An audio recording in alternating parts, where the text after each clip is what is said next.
Good opportunity, we don't score, so we have to blame ourselves.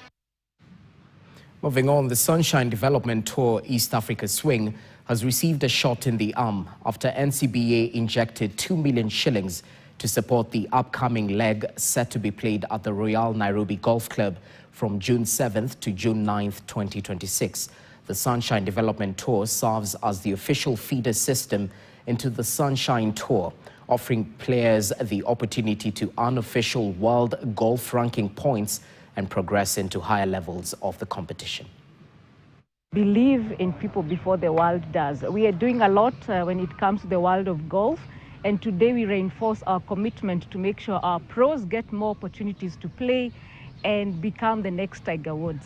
So there's a lot of tournaments already existing for the pros, but the Sunshine Tour is one we've not been a part of, and being a part of the conversation today and the investment is to make sure that our pros are well taken care of so that golf can move to the next level for Kenya. This is extremely important. NCBA, as I'm sure is well known, has been a key part of golf in the country for the last few years. They've been a big supporter of the sport. They are a good partner of golf from the junior level through the amateur level. They've already been involved with the pros for about a year or so.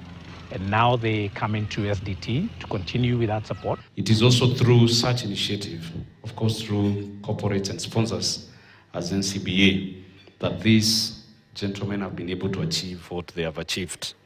And therefore, I'm really grateful. Thank you, NCBA, for coming on board. Crossing borders, holders Paris Saint-Germain set up a Champions League final against Arsenal after a 1-1 second-leg draw at Bayern Munich secured a 6-5 aggregate victory. The French side will meet Arsenal on 30th May in Budapest, Hungary.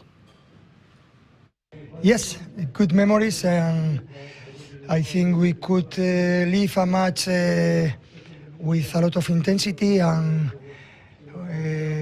today I think the defense were better than the attack, but the character that we show against a real team like Bayern Munich, I think it's so positive, and we are very happy to reach the second final in Champions League in a row. We knew the game was going to be on a knife edge. I still felt that if you look at how PSG normally plays and what their normal game plan is in all these aspects, I felt that we did